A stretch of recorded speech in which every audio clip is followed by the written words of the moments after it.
Hi friends, welcome to Praveen sir classes. మొదటిసారి మన YouTube ఛానల్ని చూస్తున్న ప్రతి ఒక్క అభ్యర్థి ఇప్పుడు మన ఛానల్ని సబ్స్క్రైబ్ చేయండి. ఈ వీడియో కనుక నచ్చినట్లయితే లైక్ చేయండి. మీ ఫ్రెండ్స్ అందరికీ, పోటీ పరీక్షలకు ప్రిపేర్ అవుతున్న ప్రతి ఒక్క ఆస్పిరెంట్కి ఈ వీడియో లింక్ని షేర్ చేయండి. ఇక ఈ వీడియోలో February 3, 2026కి సంబంధించి వార్తలు నిలిచిన జాతీయ, అంతర్జాతీయ, రాష్ట్రీయ అంశాల గురించి, వార్తలు నిలిచిన వ్యక్తులు, అవార్డులు, పుస్తకాలు, మరి క్రీడా సంబంధిత సమాచారం, ఒక్కొక్క అంశాన్ని వివరంగా తెలుసుకుందాం. అంతకంటే ముందుగా అభ్యర్థులందరికీ కూడా ఒక బిగ్గెస్ట్ అనౌన్స్మెంట్. నేను ప్రతిరోజు కూడా మన యూట్యూబ్ ప్లాట్ఫామ్లో కరెంట్ అఫైర్స్ హైలైట్స్ అందిస్తున్నాను. ఉదాహరణకి ఈరోజు February 3 daily current affairs video. ఇందులో హైలైట్స్ మాత్రమే ఇస్తున్నాను. సో వార్తలు నిలిచిన అంశాలు హైలైట్స్, సంపూర్ణ సమాచారము, complete information in detail class అనేది మీకు CA 360 కోర్సులో ఉంటుంది.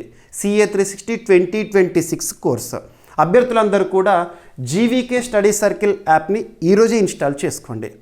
ప్లేస్టోర్లో మీకు GVK స్టడీ సర్కిల్ అని టైప్ చేయండి, కనబడుతుంది. లేదంటే ఈ వీడియో కింద కామెంట్ బాక్స్లో ఫస్ట్ కామెంట్లో మన యాప్ లింక్ని పోస్ట్ చేస్తాను. యాప్ ఇన్స్టాల్ చేసుకున్న తర్వాత అందులో CA 360 కోర్స్ అనేది ఉంటుంది. యాక్చువల్గా CA 360 2026 కోర్సు 5,499 ప్రైస్. కానీ అభ్యర్థుల కోరిక మేరకి ప్రతిరోజు కూడా మన యూట్యూబ్ కామెంట్ బాక్స్లో అభ్యర్థులు రిక్వెస్ట్ చేస్తున్నారు. వాళ్ళ రిక్వెస్ట్ని కన్సిడర్ చేసేసి భారీ ఆఫర్ అనేది 48 అవర్స్ మాత్రమే అందుబాటులో ఉంచడం జరిగింది. ఆఫర్స్ అనేవి February 3 ఈరోజు ఉదయం 7 గంటలకి స్టార్ట్ అయినాయి. February 4 రోజున ముగుస్తాయి.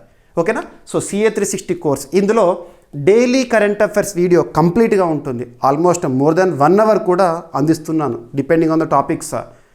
కరెంట్ అఫైర్స్ క్లాస్లో చెప్పిన మొత్తం ఎక్స్ప్లెనేషన్ అంతా కూడా మీకు PDF రూపంలో అందుబాటులో ఉంటుంది, తెలుగులోను, ఇంగ్లీష్లోను. You can download it. ఇక CA 360 కోర్సులో మంత్లీ సెగ్మెంట్ వైజ్గా వీడియోస్ ఉంటాయి, మంత్లీ మ్యాగజిన్ ఉంటుంది, సో 1 లైనర్స్ ఉంటాయి, ఇవన్నీ కూడా. ఇక 2026 ఇయర్ ఎండ్లో, ఈ 2026 ఇయర్లో జరిగిన కరెంట్ అఫైర్స్ అన్నీ కూడా, టాపిక్స్ అన్నీ కూడా మీకు ఇయర్ రౌండ్ అప్ PDF లాగా కూడా ఇవ్వడం జరుగుతుంది. సో ఒక్కసారి కోర్స్ డిస్క్రిప్షన్ చూడండి. అండ్ డైలీ CA కోర్సులో daily current affairs video, daily PDF మాత్రమే ఉంటాయి. సో ఇది కూడా భారీ ఆఫర్లో ఇచ్చాను. ఇక arithmetic and reasoning combo course భారీ ఆఫర్లో ఇచ్చాను, 1599. And GS test series, Indian polity and old CA 360 course. So ఇవన్నీ కూడా సో పోటీ పరీక్షలకు ఉపయుక్తంగా ఉండే విధంగా ప్రతి కోర్సుని కూడా నేను డిజైన్ చేస్తున్నాను. ఖచ్చితంగా మీకు రానున్న పోటీ పరీక్షల్లో మన కోర్సెస్ అనేవి యూస్ఫుల్గా ఉంటాయి. ఆఫర్స్ అనేవి స్టార్ట్ అయినాయి, 48 అవర్స్ మాత్రమే ఆఫర్స్ అనేవి ఉంటాయి. ఓకేనా? సో ఈ ప్రైజెస్ అనేవి ద బెస్ట్ ప్రైజెస్గా మీకు అందుబాటులో ఉంచడం జరుగుతుంది. ఓకేనా? ఇక ఈరోజు ఫస్ట్ క్వశ్చన్ చూద్దాం. ఇటీవల మనం రామ్సార్ సైట్స్ గురించి డిస్కస్ చేయడం జరిగింది. రామ్సార్ సైట్స్ పైన మీకు ఒక స్పెషల్ వీడియోని కూడా అందించాను. రీసెంట్గా భారతదేశంలో రామ్సార్ గుర్తింపు పొందిన చిత్తడి నేలల సంఖ్య 98కి చేరింది అని January 31, 2026న మనం వార్తని చూసాము. ఆ కంటెక్స్ట్లో ఈ క్వశ్చన్ని అడగడం జరిగింది. ఆల్రెడీ మనం డిస్కస్ చేసిన టాపిక్ని ప్రశ్నగా ఇచ్చాను. ప్రశ్నను మరొకసారి చూడండి. భారతదేశంలో ప్రస్తుతం ఎన్ని రామ్సార్ చిత్తడి నేలలు ఉన్నాయి? అత్యధిక రామ్సార్ చిత్తడి నేలలు కలిగిన రాష్ట్రం ఏది భారతదేశంలో? మరి 2026 ప్రపంచ చిత్తడి నేలల దినోత్సవ థీమ్ ఏంటి? వరల్డ్ వెట్లాండ్స్ డే థీమ్ ఏంటి? నిన్నటి క్లాస్లో చూసాము. ఇకపోతే రామ్సార్ చిత్తడి నేలలకు సంబంధించి ప్రస్తుతం భారతదేశంలో 98 ఉన్నాయి. 98కి చేరింది రామ్సార్ గుర్తింపు పొందిన చిత్తడి నేలల సంఖ్య. రీసెంట్గా January 31, 2026 రోజున 2 చిత్తడి నేలలకు గుర్తింపు అనేది రావడం జరిగింది. ఆ గుర్తింపు పొందిన చిత్తడి నేలల పేర్లు ఏంటి? ఒకటి పట్నా బర్డ్ శాంక్చురీ, అది ఎక్కడ ఉందంటే ఉత్తరప్రదేశ్ రాష్ట్రంలో ఉంది. సెకండ్ వచ్చేసి చారిడాండ్ వెట్లాండ్, అది ఎక్కడ ఉంది అంటే గుజరాత్ రాష్ట్రంలోని కచ్ డిస్టిక్లో ఉంది. ఈ రెండింటికి కూడా రీసెంట్గా January 31, 2026 రోజున రామ్సార్ గుర్తింపు అనేది దక్కడం జరిగింది. ఈ రెండింటికి ఈ గుర్తింపు దక్కడంతో భారతదేశంలోని మొత్తం రామ్సార్ చిత్తడి నేలల సంఖ్య, రామ్సార్ వెట్లాండ్స్ సంఖ్య ఎంతకు రీచ్ అయింది? 98కి చేరింది. గుర్తుపెట్టుకోండి, మనం ఆల్రెడీ ఈ టాపిక్ని ఇన్ డీటెయిల్గా డిస్కస్ చేసాము. 2025 సంవత్సరంలో రామ్సార్ గుర్తింపు పొందిన చిత్తడి నేలల పేర్లు, వాటి లొకేషన్ ఆల్రెడీ మీకు చెప్పాను. అదంతా ఒకసారి చూడండి. ఇకపోతే భారతదేశంలో అత్యధిక రామ్సార్ చిత్తడి నేలలు కలిగిన రాష్ట్రం ఏది అంటే తమిళనాడు. గుర్తుపెట్టుకోండి, తమిళనాడు.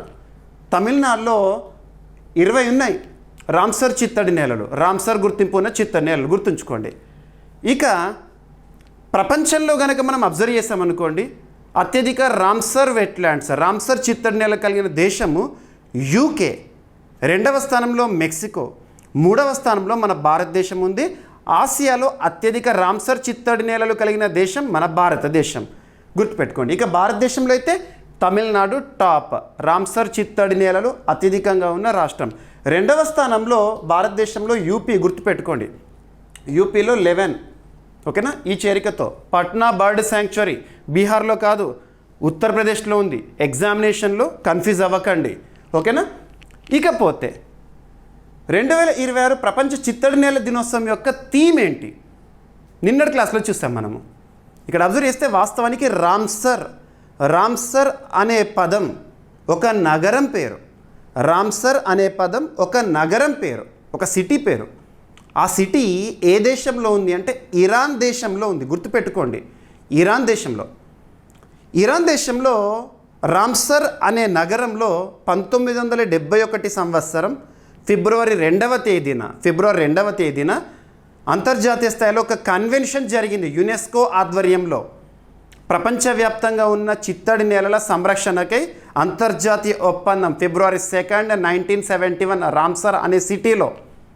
ఇక అక్కడ తీసుకున్న నిర్ణయాలు అవన్నీ పక్కన పెట్టేస్తే ఫిబ్రవరి 2కు ఒక సిగ్నిఫికెన్స్, ఇంపార్టెన్స్ అనేది వచ్చింది. కాబట్టి 1997 నుండి 1997 ఇయర్ గుర్తుంచుకోండి, 1997 ఫిబ్రవరి 2 నుండి ఎవ్రీ ఇయర్ కూడా రామ్సర్ చిత్తడి నేలను ఉద్దేశించి వరల్డ్ వెట్లాండ్స్ డేని మనం సెలబ్రేట్ చేసుకోవడం జరుగుతుంది. ప్రపంచవ్యాప్తంగా ఉన్న చిత్తడి నేల సంరక్షణ అవగాహన కల్పించడానికి, గుర్తుపెట్టుకోండి. ఇక ప్రతి ఏడాది కూడా ఒక థీమ్ అనేది ఉంటుంది.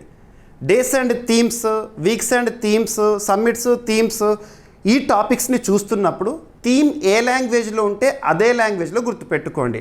మరి ఈ సంవత్సరం వరల్డ్ వెట్లాండ్స్ డే థీమ్ వచ్చేసేసి wetlands and traditional knowledge celebrating cultural heritage. So ఇంగ్లీష్లో ఉంది, ఇంగ్లీష్లోనే గుర్తుపెట్టుకోండి. ఇక భారతదేశంలో రామ్సర్ చిత్తడి నేలల విషయానికి వస్తే భారతదేశం రామ్సర్ కన్వెన్షన్ లేదా రామ్సర్ ఒప్పందంపై ఏ రోజున సంతకం చేసింది, ఏ రోజున జాయిన్ అయింది అఫీషియల్గా అంటే ఫిబ్రవరి 1, 1982. భారతదేశంలో రామ్సర్ గుర్తింపు పొందిన మొట్టమొదటి చిత్తడి నేలలు ఏవి అంటే ఒడిశాలోని చిల్కా లేక్, నెక్స్ట్ రాజస్థాన్ రాష్ట్రంలోని కియోల్దియో నేషనల్ పార్క్, గుర్తుపెట్టుకోండి. ఇక భారతదేశంలో అతిపెద్ద రామ్సర్ వెట్లాండ్, రామ్సర్ చిత్తడి నేల ఏదంటే సుందర్బన్స్, వెస్ట్ బెంగాల్. అతి చిన్నది ఏదంటే రేణుకా వెట్లాండ్, గుర్తుపెట్టుకోండి. ఇక ఈ టాపిక్ అంతా కూడా మనం భారతదేశంలో ప్రభుత్వానికి సంబంధించి చూస్తే ఏ మంత్రిత్వ శాఖ పరిధిలో అబ్జర్వ్ చేయొచ్చు అంటే ministry of environment, forest, climate change. ప్రస్తుతం కన్సర్న్ మినిస్టర్గా భూపేంద్ర యాదవ్ గారు విధులు నిర్వర్తిస్తున్నారు, ఓకేనా. సరిపోతుంది. సో రీసెంట్గా గుర్తింపు పొందిన చారిడాండ్ ఒకటి గుజరాత్ రాష్ట్రంలో ఉంది. నెక్స్ట్ వచ్చేసేసి ఉత్తరప్రదేశ్లోని పట్నా బర్డ్ శాంక్చురీ, ఓకేనా. సో ఈ రెండు రీసెంట్గా 97th, 98th గుర్తుపెట్టుకోండి, ఎగ్జామినేషన్లో అడగవచ్చు. 2014లో 26 రామ్సర్ ప్రాంతాలు, రామ్సర్ చిత్తడి నేలలుగా ఉన్న మన భారతదేశంలో ప్రస్తుతం 98కి పెరిగిందంట, గుర్తుపెట్టుకోండి, ఓకేనా. ఎన్ఎఫ్ పోటీ పరీక్షల్లో ఇలాంటి వాటిపైన క్వశ్చన్స్ అడుగుతున్నారు. అంతర్జాతీయ స్థాయిలో గుర్తింపు, యునెస్కో గుర్తింపు గురించి కానివ్వండి, బ్లూ ఫ్లాగ్ సర్టిఫైడ్ బీచెస్ అని చెప్పేసేసి అంతర్జాతీయ స్థాయిలో బీచ్లకు ఇచ్చే గుర్తింపు, టైగర్ రిజర్వ్స్కి ఇచ్చే గుర్తింపేమో CATS, conservation assured tiger standards, ఇటువంటివి ఖచ్చితంగా చూడండి. ఇటువంటి టాపిక్స్ నుండి క్వశ్చన్స్ లేకుండా అసలు ఏ పోటీ పరీక్షకు సంబంధించైనా, ఏ స్థాయి పోటీ పరీక్షకు సంబంధించైనా క్వశ్చన్ పేపరే ఉండదు, అంతటి ఇంపార్టెన్స్ ఉన్న టాపిక్, ఓకేనా. సరిపోతుంది. ఇక రీసెంట్గా మన యూట్యూబ్ ప్లాట్ఫామ్లో కూడా వీడియో ఇచ్చాను నేను. మన CA 360 కోర్సులో స్పెషల్ వీడియోని అప్లోడ్ చేయడం జరిగింది రామ్సర్ చిత్తడి నేలలకు సంబంధించి. భారతదేశంలో ఇప్పటి వరకు గుర్తింపు పొందిన రామ్సర్ చిత్తడి నేలలు స్టేట్ వైజ్గా ఎక్స్ప్లెనేషన్ ఇచ్చాను, చూడండి, ఆ వీడియో మొత్తం చూడండి. CA 360 కోర్సులో స్పెషల్ వీడియోస్లో ఉంటుంది, ఓకేనా. అందులో మీరు 2025 సంవత్సరంలో రామ్సర్ చిత్తడి నేలల గుర్తింపు అనేది 5 సార్లు వార్తలు నిలిచిన టాపిక్. ఒక క్యాలెండర్ ఇయర్లో 5 times అంటే మామూలు విషయం కాదు. ఫిబ్రవరి 2 ఆ కంటెక్స్ట్లో న్యూస్లో ఉంది. నెక్స్ట్ వచ్చేసేసి జూన్ 5 ప్రపంచ పర్యావరణ దినోత్సవ సందర్భంగా న్యూస్లో ఉంది. ఆ తర్వాత సెప్టెంబర్లో, అక్టోబర్లో, డిసెంబర్లో 5 సార్లు రామ్సర్ చిత్తడి నేలలు అనే టాపిక్, ఆ గుర్తింపు అనేది న్యూస్లోకి వచ్చింది. కాబట్టి ఆ 11 చిత్తడి నేలలు 2025 సంవత్సరంలో రామ్సర్ గుర్తింపు పొందిన ఆ 11 చిత్తడి నేలలు కన్సర్న్డ్ స్టేట్స్ ఏవైతే ఉంటే అవి ఖచ్చితంగా చూడండి. ఎనఫ్. జాగ్రఫీ అండ్ ఎన్వైర్న్మెంట్ సబ్జెక్ట్లో చాలా ఇంపార్టెన్స్ ఉన్న టాపిక్ ఇది. ఫైన్. ప్రతిరోజు మిమ్మల్ని అడుగుతున్న ప్రశ్న ఏదైతే ఉన్నదో ఆ సమాధానానికి నేను ఇస్తున్న వివరణని తప్పనిసరిగా చూడండి. రానున్న ఏ పోటీ పరీక్ష అయినా, ఏ స్థాయి పోటీ పరీక్ష అయినా పలానా అంశాల నుండి తప్పనిసరిగా ప్రశ్నలు వస్తాయని ఏ టాపిక్స్ని అయితే నేను భావిస్తానో వాటినే ప్రతిరోజు ఒకటి చొప్పున క్వశ్చన్ ఇస్తున్నాను. నెక్స్ట్ డే కంప్లీట్ ఎక్స్ప్లెనేషన్ ఇస్తున్నాను. క్లాస్ చూసిన తర్వాత మన CA 360 కోర్సులో నేను అప్లోడ్ చేసే PDFs ఏవైతే ఉంటాయో అవన్నీ చదవండి. తెలుగు మీడియం అభ్యర్థుల కోసం తెలుగు PDF ఇస్తున్నాను, ఇంగ్లీష్ మీడియం అభ్యర్థుల కోసం ఇంగ్లీష్ PDF ఇస్తున్నాను. చూడండి. ఓకేనా? ఫైన్. ఇక ఈరోజు ఫస్ట్ టాపిక్ ఎకానమీ సబ్జెక్ట్కి లింక్ చేసుకోవాల్సిన టాపిక్. మనం లాస్ట్ 4-5 డేస్లో ఎకానమీకి సంబంధించి కాంటెంపరీ టాపిక్స్ని చాలా వరకు డిస్కస్ చేశాము. ఎకనామిక్ సర్వే గురించి చూసాము, యూనియన్ బడ్జెట్ గురించి చూసాము, GST కలెక్షన్స్ గురించి చూసాము అండ్ ఎట్సెట్రా. ఇకపోతే ఫైనాన్స్ కమిషన్ ఆఫ్ ఇండియా సిఫార్సులు అఫీషియల్గా న్యూస్లోకి వచ్చినాయి. బడ్జెట్ సందర్భంగా నిర్మలా సీతారామన్ గారు ప్రకటిస్తారని గతంలో చెప్పాను, ప్రకటించడం జరిగింది. ఆ టాపిక్ని మనం అనలైజ్ చేస్తూ నేర్చుకుందాం. ఇక్కడ అబ్జర్వ్ చేస్తే ఫైనాన్స్ కమిషన్ ఆఫ్ ఇండియా, దీనికి సంబంధించి స్టాటిక్ పార్ట్ని కంప్లీట్ చేద్దాము. ఏదైనా ఒక టాపిక్ని మనం వార్తల్లో చూస్తున్నప్పుడు ఆ టాపిక్కి సంబంధించి స్టాటిక్ పార్ట్ ఫస్ట్ కంప్లీట్ అవ్వాలి, కాన్సెప్ట్ నేర్చుకోవాలి. ఆ తర్వాత దానికి సంబంధించిన ఏమైనా ఫ్యాక్ట్స్ ఉన్నాయనుకోండి, ఫ్యాక్ట్స్ చూడాలి. తర్వాత ఇప్పుడు వార్తల్లోకి వచ్చిన ఆ పాయింట్స్ ఏవైతే ఉంటే అవి గుర్తుంచుకోవాలి. కరెంట్ అఫైర్స్ అనేది ఒక సింగిల్ సబ్జెక్ట్ కాదు. కరెంట్ అఫైర్స్ అనేది మనం జనరల్ స్టడీస్లో భాగంగా ఒక్కొక్క సబ్జెక్ట్ వైజ్గా వస్తున్న అప్డేటెడ్ ఇన్ఫర్మేషన్. ఈ టాపిక్ని మీరు ఎకానమీలో భాగంగా కాంటెంపరీ టాపిక్గా అర్థం చేసుకోండి. ఈ విధమైన ప్రిపరేషన్ని కనుక మీరు కొనసాగించారనుకోండి, ఏ పోటీ పరీక్ష అయినా, ఏ స్థాయి పోటీ పరీక్ష అయినా కరెంట్ అఫైర్స్ కోణంలో 100% సాధిస్తారు, జనరల్ స్టడీస్లో కూడా మ్యాక్సిమం స్కోర్ చేయగలుగుతారు. ఇప్పుడు కాన్సెప్ట్ చూద్దాము. ఫైనాన్స్ కమిషన్ ఆఫ్ ఇండియా అనేది కాన్స్టిట్యూషనల్ బాడీ, ఒక రాజ్యాంగబద్ధ సంస్థ. రాజ్యాంగబద్ధ సంస్థ అంటే ఏంటి? దేశంలోనే అత్యున్నత చట్టమైన రాజ్యాంగంలో ఏదో ఒక ఆర్టికల్లో కానీ లేదా ఏదో ఒక భాగంలో కానివ్వండి ఒక సంస్థ గురించి లేదా ఒక కమిషన్ గురించి ప్రస్తావించారనుకోండి, అది రాజ్యాంగబద్ధం. ఉదాహరణకి ఎలక్షన్ కమిషన్ ఆఫ్ ఇండియా, కేంద్ర ఎన్నికల సంఘం అంటాం. అది రాజ్యాంగబద్ధ సంస్థనా లేదా చట్టబద్ధ సంస్థనా అని పోటీ పరీక్షలో ప్రశ్న వస్తుంది. రాజ్యాంగబద్ధ సంస్థ అనేది మన మైండ్ ఆన్సర్ ఇస్తుంది అంటే వెంటనే ఇంకొక క్వశ్చన్ మనం వేయాలి. ఓకే, అది కాన్స్టిట్యూషనల్ బాడీ అయితే రాజ్యాంగంలో దాని స్థానం ఎక్కడ ఉంది? ఉదాహరణకి election commission of India part 15 of Indian constitution, రాజ్యాంగంలోని 15వ భాగంలో ఆర్టికల్ 324 దగ్గర ఉంటుంది. అలా రాజ్యాంగబద్ధ సంస్థల గురించి పోటీ పరీక్షలు అడుగుతున్నారు. ఇప్పుడు ఫైనాన్స్ కమిషన్ ఆఫ్ ఇండియా కూడా రాజ్యాంగబద్ధ సంస్థ, కాన్స్టిట్యూషనల్ బాడీ. కేంద్ర రాష్ట్ర ఆర్థిక సంబంధాలు అనే టాపిక్ని మనం ఇండియన్ పాలిటీలో డిస్కస్ చేసాం కదా, అందులో అంటే 12వ భాగంలో. సో పార్ట్ 12 పార్ట్స్ కూడా గుర్తుపెట్టుకోవాలి. డైరెక్ట్ ఆర్టికల్ కాదు, పార్ట్ కూడా గుర్తుంచుకోవాలి. Part 12 of Indian constitution article 280 డైరెక్ట్గా గుర్తుపెట్టుకోండి. Article 280 finance commission of India గురించి తెలుపుతుంది. ఫైనాన్స్ కమిషన్ ఆఫ్ ఇండియా అంటే కేంద్ర ఆర్థిక సంఘం. మరి ఇక్కడ అబ్జర్వ్ చేస్తే ఫైనాన్స్ కమిషన్ ఆఫ్ ఇండియా అనేది ఆర్టికల్ చూస్తారు కదా, ప్రతి 5 ఏళ్ల కాలానికి గాను ప్రతి 5 ఏళ్ల కాలానికి గాను ఫైనాన్స్ కమిషన్ ఆఫ్ ఇండియాని ఎవరు అపాయింట్ చేస్తారంటే ప్రెసిడెంట్ ఆఫ్ ఇండియా, భారత అత్యున్నత పదవిలో ఉన్న రాష్ట్రపతి గారు 5 ఏళ్ల కాల పరిమితితో ఆర్థిక సంఘాన్ని నియమిస్తారు. ఎగ్జామినేషన్ ఇంకొక పాయింట్ అడుగుతారు. ఫైనాన్స్ కమిషన్ ఆఫ్ ఇండియా అనేది, కేంద్ర ఆర్థిక సంఘం అనేది శాశ్వతబద్ధమా లేదా శాశ్వతంగా పనిచేస్తుందా లేదా నాన్ పర్మనెంటా అంటారు. సో నాన్ పర్మనెంట్, ప్రతి 5 ఏళ్ల కాలానికి అంటున్నాను, గుర్తుపెట్టుకోండి. నాన్ పర్మనెంట్ 5 ఏళ్ల కాల పరిమితితో ఒక్కొక్క ఫైనాన్స్ కమిషన్ని ఏర్పాటు చేస్తారు. ప్రస్తుతం మనము 16th ఫైనాన్స్ కమిషన్ సంబంధించి రీసెంట్గా వార్తల్లో చూస్తున్నాం. 16వ ఆర్థిక సంఘం. ఫైనాన్స్ కమిషన్ యొక్క కంపోజిషన్ని కనుక మీరు అబ్జర్వ్ చేశారనుకోండి 1+4 బాడీగా చూడొచ్చు. రాష్ట్రపతి గారిచ్చే నియమితులు అవుతారు. ఇక ఆర్టికల్ 280 ఫైనాన్స్ కమిషన్ గురించి బేసిక్ ఆర్టికల్ 281 ఏం చెప్తుంది అంటే ఆర్థిక సంఘం సిఫార్సులు, ఆ సిఫార్సుల పైన కేంద్ర ప్రభుత్వం తీసుకున్న నిర్ణయాలను రాష్ట్రపతి గారు పార్లమెంటు ముందు ఉంచుతారని చెప్పేసి మనం బేసిక్గా చూస్తాము. ఓకేనా, ఫైన్. ఇక ఆర్టికల్ 280 క్లాస్ 1 ఫైనాన్స్ కమిషన్ సంబంధించి ఆ సభ్యులకు కావాల్సిన అర్హతలు ఏంటి, నియామక ప్రాసెస్ ఎలా ఉంటుంది, ఇవన్నీ కూడా చూస్తాం. ఆర్టికల్ 280 క్లాస్ 3 ఏం చెప్తుంది అంటే ఫైనాన్స్ కమిషన్ ఆఫ్ ఇండియాకి సంబంధించిన విధులను చెప్తుంది. Functions of finance commission of India. Enough. ఇకపోతే ఫైనాన్స్ కమిషన్ ఆఫ్ ఇండియా ఎవరికి నివేదికని సమర్పిస్తుంది అంటే రాష్ట్రపతి గారికి సమర్పిస్తుంది. మనం లాస్ట్ ఇయర్ చూసాం 2025లో అరవింద్ పనగరియా గారి ఆర్థిక సంఘము రాష్ట్రపతి గారికి నివేదికను సమర్పించారు, గుర్తుంచుకోండి. మరి ఆ నివేదికలోని అంశాలు ఎప్పుడు బయటపడతాయని చెప్పాను? బడ్జెట్ సమయంలో బయటకు వస్తాయని చెప్పాను. అనుకున్నట్టుగానే February 1, 2026 రోజున నిర్మలా సీతారామన్ గారు బడ్జెట్ స్పీచ్ ఇచ్చారు కదా, ఆ సమయంలో వీరు ఈ కమిషన్ ఇచ్చిన సిఫార్సులు ఏవైతే ఉంటాయో వాటిని బయటపెట్టారు. అది ఇప్పుడు మనం డిస్కస్ చేయాలి. రానున్న ఏ పోటీ పరీక్ష, ఏ స్థాయి పోటీ పరీక్ష, నెక్స్ట్ 5 years వరకు ఈ టాపిక్ ఇంపార్టెంట్. మరి ప్రస్తుతం 16వ ఆర్థిక సంఘం 16th ఫైనాన్స్ కమిషన్ ఎప్పటి నుండి ఎప్పటికి అమల్లో ఉంటుందంటే 2026 ఏప్రిల్ 1న వీళ్ళ సిఫార్సులు అమల్లోకి వస్తాయి.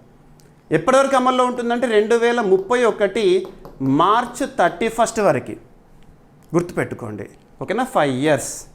ఈ 5 yearsకి సంబంధించిన సిఫార్సులు అనేవి ప్రస్తుతం మనము చూడాలి. ఏముండదు, ఫైనాన్స్ కమిషన్ యొక్క బాధ్యత ఏంటంటే పన్నుల్లో వాటాని నిర్ణయించడం. ఏ పన్నుల్లో? కేంద్ర ప్రభుత్వం వసూలు చేసే పన్నులు ఉంటాయి కదా, ఆ పన్నులని రాష్ట్రాలకి ఏ విధంగా ఇవ్వాలి, రాష్ట్రాల మధ్య ఎలా పంచాలి.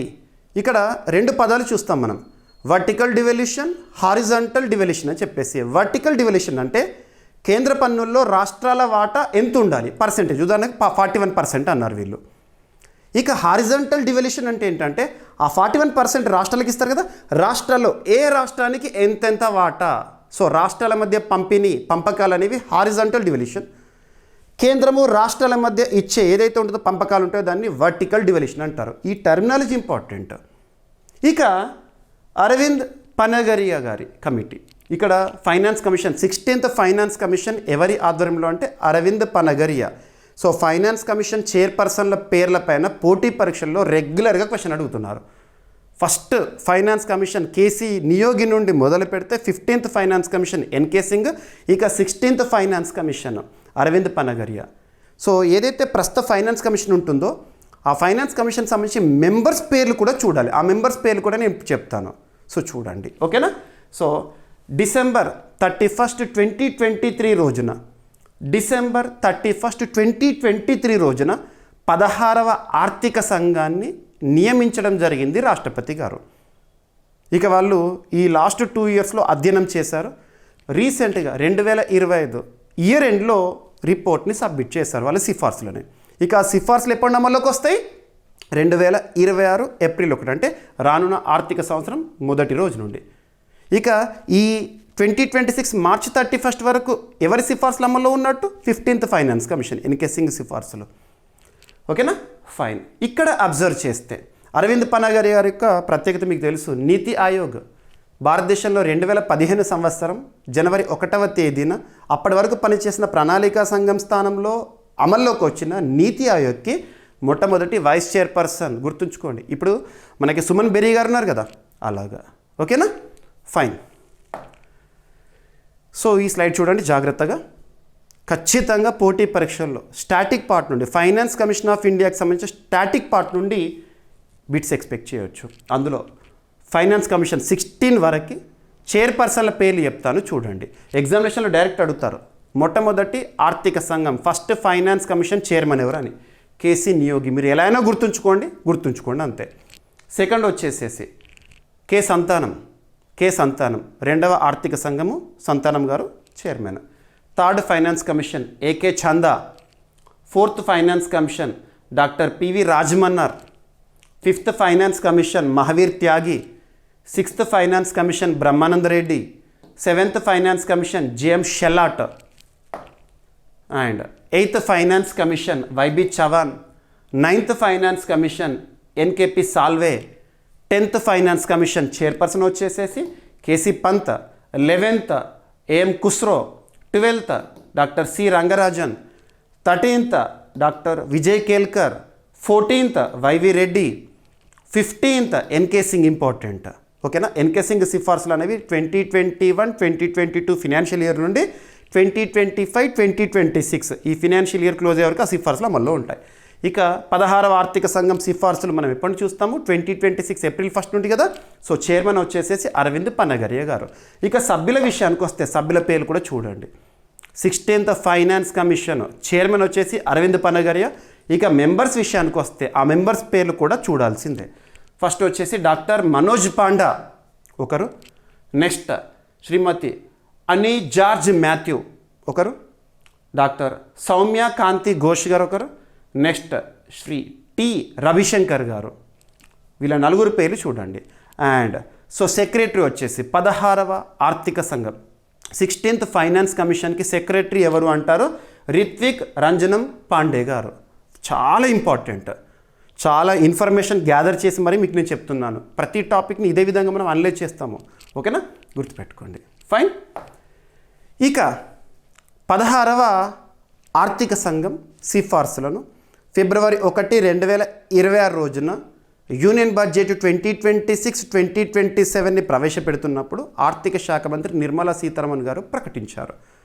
అందులో కేంద్ర పన్నుల్లో రాష్ట్రాల వాటా 41% అని చెప్పారు. 41% గుర్తుంచుకోండి. 15th ఫైనాన్స్ కమిషన్ కూడా 41% అన్నారు. అండ్ దాంతోపాటు జమ్మూ కాశ్మీర్కి 1% అన్నారు.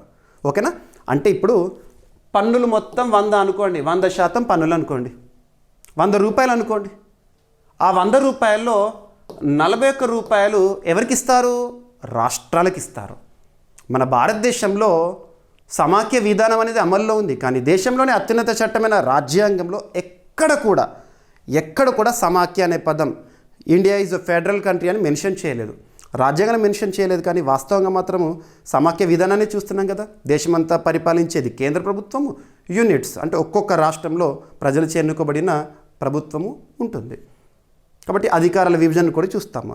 సో ఇప్పుడు పన్నులు మొత్తం 100 రూపాయలు అనుకోండి, అందులో 41% రాష్ట్రాలకు వాటా. సో కేంద్ర పన్నుల్లో రాష్ట్రాల వాటా. దీన్ని ఏమంటామంటే వర్టికల్ డివల్యూషన్ అంటాము. వర్టికల్ డివల్యూషన్, కేంద్రానికి రాష్ట్రాలకు మధ్య పన్నుల పంపిణీ. మరి ఈ 41%లో ఒక్కొక్క రాష్ట్రానికి డిఫరెంట్ క్రైటీరియా ఆధారంగా, వేటేజ్ ఆధారంగా పంపకాలు అనేవి జరుపుతుంది.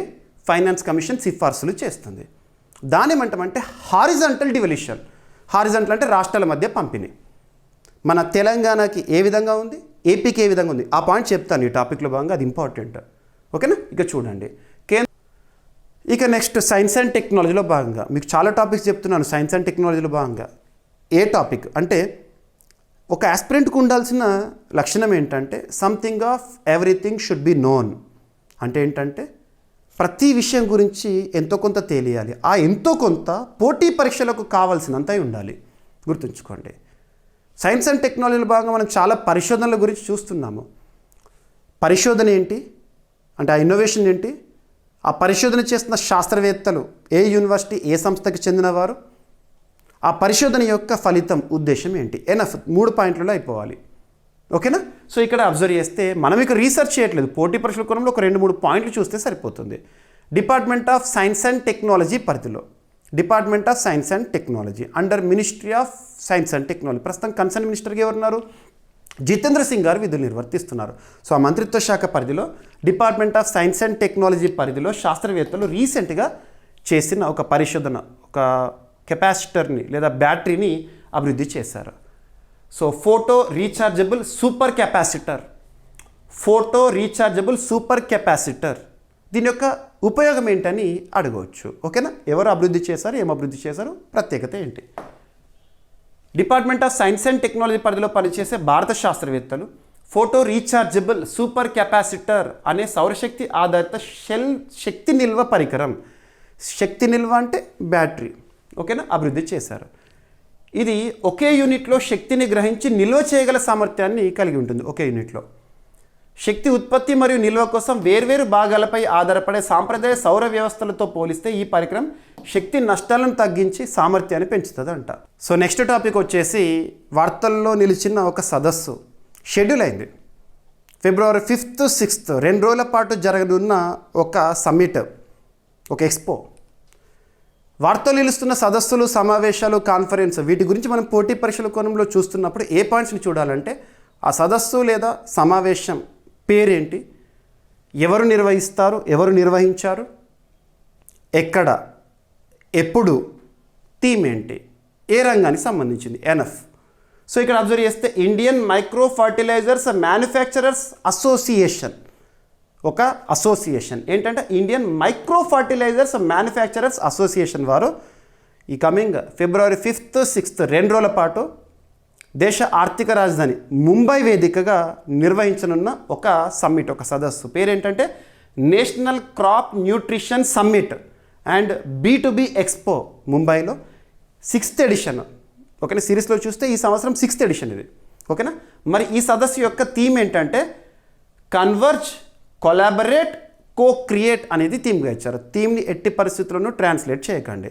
ఓకేనా, సో భారతదేశంలో క్రాప్ న్యూట్రిషన్కి సంబంధించి కొత్త తయారీ పద్ధతుల గురించి మేధావులు కానివ్వండి, శాస్త్రవేత్తలు కానివ్వండి, పాలసీ మేకర్స్ కానివ్వండి ఈ సదస్సుకు వచ్చి హాజరవుతారు. ఓకేనా, so Indian micro fertilisers manufacturers association నిర్వహించనున్న సదస్సు 2 రోజుల కార్యక్రమం ముంబై వేదికగా జరగబోతోంది. ఓకేనా, పంట పోషకాహారము అంటే న్యూట్రిషన్, సూక్ష్మ పోషక ఎరువుల వినియోగం, స్థిరమైన వ్యవసాయ ఇన్పుట్ విధానాలపై ఈ వేదిక చర్చలకు దోహదపడుతుంది. సరిపోతుంది, ఎనఫ్, ఫైన్. సో మహారాష్ట్రలో జరగబోతుంది కాబట్టి మహారాష్ట్ర అక్కడ ఎన్డీఏ అధికారంలో ఉంది. BJP is the largest party. Devendra Fadnavis గారు ముఖ్యమంత్రిగా ఉన్నారు. ఇకపోతే ఆచార్య దేవవ్రత్ గారు గుజరాత్ రాష్ట్ర గవర్నరే, మహారాష్ట్రకి కూడా గవర్నర్గా ఉన్నారు. Fine, enough. So next topic వచ్చేసి ఈరోజు వార్తలు నిలిచిన ఒక ప్రతిష్టాత్మక పురస్కారం. ప్రతిష్టాత్మక అంటున్నాను, ప్రపంచంలోనే ప్రతిష్టాత్మక పురస్కారంగా మనం ఏ పురస్కారాన్ని పిలుస్తాం? నోబెల్. కానీ నోబెల్ పురస్కారాన్ని 6 రంగాల్లో మాత్రమే ప్రకటిస్తారు. 6 ఫీల్డ్స్ ఏంటవి? Medicine, physics, chemistry, literature, peace, economy. ఈ 6 రంగాల్లో మాత్రమే నోబెల్ పురస్కారాల ప్రకటన చూస్తాము. ఇక ఇవి కాకుండా కొన్ని ఇంపార్టెంట్ ఫీల్డ్స్ ఉంటాయి రంగాల వారీగా. ఉదాహరణకి గణిత శాస్త్రంలో నోబెల్ పురస్కారంగా ఏ పురస్కారాన్ని పిలుస్తామంటే అబెల్ పురస్కారము. ప్రిట్జ్కర్ పురస్కారాన్ని ఏ రంగంలో ప్రతిష్టాత్మక నోబెల్ పురస్కారంగా కంపేర్ చేయొచ్చు అంటే ఆర్కిటెక్చర్, ఇలా చూస్తాము. అలా జియో సైన్సెస్లో నోబెల్ పురస్కారంగా ఏ పురస్కారాన్ని మనము భావించవచ్చు అంటే క్రాఫోర్డ్ ప్రైజ్ ఈరోజు న్యూస్లో ఉంది. ప్రత్యేకత ఏంటంటే ఈ పురస్కార గ్రహీతగా మన భారతీయ మూలాలు ఉన్న వ్యక్తి. సో భారతదేశంలో జన్మించిన వ్యక్తి, అమెరికాలో సెటిల్ అయిన వ్యక్తి, జియో సైన్సెస్లో ఎనలేని కృషి చేసిన వ్యక్తి ఈ సంవత్సర క్రాఫోర్డ్ పురస్కార గ్రహీతగా నిలిచారు. ఏదైనా ఒక ప్రతిష్టాత్మక పురస్కారం గురించి మనం పోటీ పరీక్షల కోణంలో చూస్తున్నప్పుడు ఆ పురస్కారం సంబంధించి ఏం చూడాలంటే పురస్కారం యొక్క పేరేంటి, ఈ పురస్కారాన్ని ప్రకటించే సంస్థ పేరేంటి, ఆ సంస్థ యొక్క ప్రధాన కేంద్రం ఎక్కడ ఉంది, ఈ సంవత్సరం పురస్కార గ్రహీత ఎవరు, మిస్లీనియస్. సో క్రాఫోర్డ్ పురస్కారాన్ని నోబెల్ పురస్కారంతో సంబంధం ఉన్న ఒక సంస్థ ప్రకటిస్తుంది. రాయల్ స్వీడిష్ అకాడమీ, గుర్తుంచుకోండి, రాయల్ స్వీడిష్ అకాడమీ అనగానే ఫిజిక్స్లోను కెమిస్ట్రీలోను నోబెల్ పురస్కారాలు ప్రకటిస్తుందని చెప్పేసి మనం చూస్తాము. అదే academy royal Swedish academy head quarter ఇక్కడ స్టాక్హోమ్ కేంద్రంగా పనిచేస్తున్న సంస్థ ఈ క్రాఫోర్డ్ పురస్కారాన్ని ఎవ్రీ ఇయర్ కూడా ప్రకటిస్తుంది. ఏ రంగంలో? జియో సైన్సెస్లో విశేష కృషి చేసే వ్యక్తులను ఎంపిక చేస్తుంది. మరి ఈ సంవత్సరానికి గాను ఇండియన్ ఆరిజిన్ పర్సన్, భారతదేశంలో జన్మించి వేరే దేశంలో స్థిరపడిన ఒక వ్యక్తి, మన భారతీయ మూలాలు ఉన్న వ్యక్తి వీరభద్రన్ రామ్నాథన్ గారు నిలిచారు. వీరభద్రన్ రామ్నాథన్ గారు 2026 క్రాఫోర్డ్ పురస్కార గ్రహీతగా. ఈ క్రాఫోర్డ్ పురస్కారాన్ని ఏ రంగంలో నోబెల్ పురస్కారంతో కంపేర్ చేస్తారంటే geo sciences. Very very important, గుర్తుపెట్టుకోండి. సో నెక్స్ట్ టాపిక్ వచ్చేసి వార్తల్లో నిలిచిన ఒక పుస్తకము. యాక్చువల్గా ఈ పుస్తకం గురించి మనం గతంలోనే డిస్కస్ చేశాము. ఇప్పుడు పార్లమెంట్లో వివాదాస్పదమైంది. పుస్తకం వివాదాస్పదం అవ్వలేదు, ఒకరు చేసిన చర్య వివాదాస్పదమైంది. ఎవరు చేసిన చర్య అంటే ప్రతిపక్ష నేత రాహుల్ గాంధీ. ఈ పుస్తకానికి సంబంధించిన కొన్ని ఉద్ధరణలు ఏవైతుండే, కొన్ని వాక్యాలు ఏవైతే ఉంటాయో ఒక న్యూస్ పేపర్లో రీసెంట్గా పబ్లిష్ అయినాయి. ఆ న్యూస్ పేపర్లో పబ్లిష్ అయిన ఆ వాక్యాలను తీసుకొచ్చేసి పార్లమెంట్లో తను మాట్లాడే ప్రయత్నం చేశాడు. ఈ సందర్భంగా ప్రభుత్వము న్యూస్ పేపర్లో పబ్లిష్ అయిన దాన్ని మీరు ఎలా మాట్లాడతారు, అది అధికారిక సమాచారమా, అఫీషియల్ అని చెప్పేసి క్వశ్చన్ చేయడం. అవన్నీ కూడా ఒకదానొకటి జరిగింది. పక్కన పెడితే ఆ దుమారం ఏంటి, ఏం గొడవ, ఇటువంటివి అడిగారు ఎగ్జామినేషన్లో. ఎలాగైతే ఏంటి వార్తల్లోకి వచ్చింది ఒక పుస్తకం, అలా అడుగుతారు పుస్తకము. భారతదేశ సైన్యంలో విధులు నిర్వర్తించిన ఒక గొప్ప వ్యక్తి మనోజ్ ముకుంద్ నరవణే గారి ఆత్మకథ మరొకసారి న్యూస్లోకి వచ్చింది. 4 stars of destiny. 4 stars of destiny ఎవరి ఆటోబయోగ్రఫీ. ఆటోబయోగ్రఫీ అంటే ఆత్మకథ, తన గురించి తన జీవితంలో చోటు చేసుకున్న విషయాలను రాసుకున్నాడు అన్నట్టు. పెంగ్విన్ పబ్లికేషన్స్ వారు పబ్లిషర్. జనరల్ మనోజ్ ముకుంద్ నరవణే గారి ఆత్మకథ పేరు 4 స్టార్స్ ఆఫ్ డెస్టినీ. ఇటీవల పార్లమెంట్లో వివాదాస్పదమైంది కాబట్టి అన్ని వార్తాపత్రికలు కవర్ అయింది కాబట్టి ఎగ్జామినేషన్లో అడగవచ్చు. మనకి ఎగ్జామినేషన్లో కొంతమంది ఆటోబయోగ్రఫీల పైన క్వశ్చన్స్ అడుగుతున్నారు కాబట్టి ఇది చూడండి. ఇక వివరాల్లోకి వస్తే, మాజీ భారత సైన్యాధిపతి జనరల్ మనోజ్ ముకుంద్ నరవణే రచించిన 4 స్టార్స్ ఆఫ్ డెస్టినీ ఆత్మకథ నుంచి ఉద్ధరణలు చదివేందుకు విపక్ష నేత రాహుల్ గాంధీ యత్నించడంతో లోక్సభలో తీవ్ర దుమారం చెలరేగింది. ఒక మ్యాగజైన్లో ప్రచురితమైన ఆత్మకథ టైప్ స్క్రిప్ట్ భాగాలను రాహుల్ గాంధీ ముద్రిత ప్రతులుగా చూపించి తన వాదనను ఆధారంగా పేర్కొన్నారు. ఈ చర్యకు కేంద్ర రక్షణ మంత్రి రాజ్నాథ్ సింగ్ మరియు కేంద్ర హోంమంత్రి అమిత్ షా గారు తీవ్ర అభ్యంతరం వ్యక్తం చేశారు. ప్రదర్శించిన సమాచారం అధికారికంగా ప్రచురించబడిందా, ధృవీకరించబడిందా అనే అంశంపై అధికార పక్షం ప్రశ్నలు లేవనెత్తింది. ధృవీకరణ లేని లేదా ఇంకా ప్రచురించని సమాచారాన్ని పార్లమెంట్లో ఉదహరించడం సరైంది కాదని వాదన. ఒక పుస్తకం గురించి వాదన వచ్చింది కాబట్టి గుర్తుపెట్టుకోండి, ఎగ్జామినేషన్లో అడగవచ్చు. రైట్, సరిపోతుంది. ఎగ్జామినేషన్లో డైరెక్ట్గా అడగవచ్చు.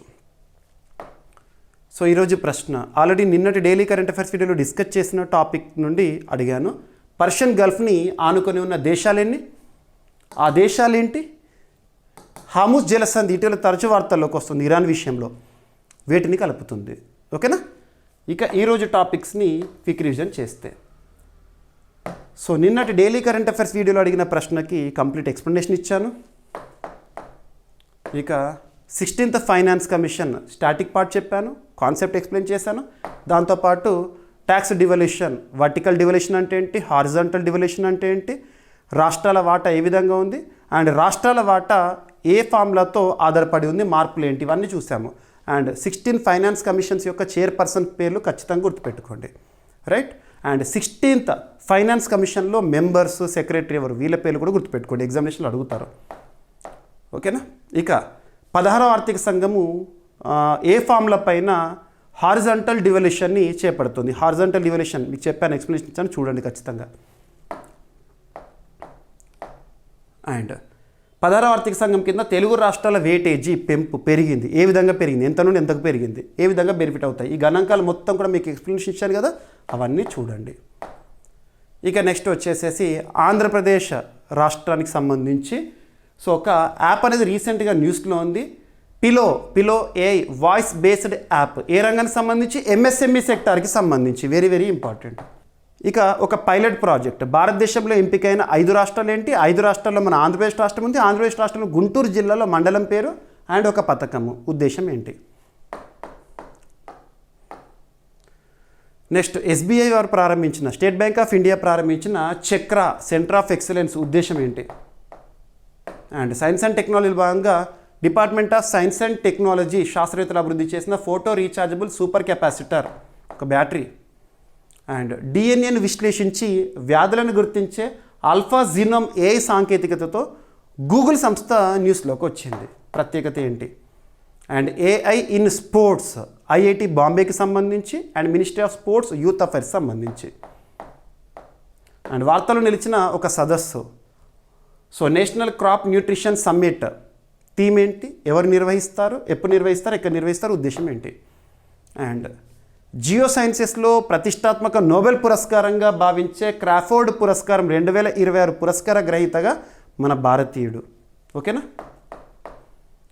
అండ్ గ్రామీ అవార్డ్స్ 2026 లేదా 68th edition of Grammy awards. And దలైలామాకు గ్రామీ పురస్కారం వచ్చింది, తన ఆల్బమ్ ఏంటి.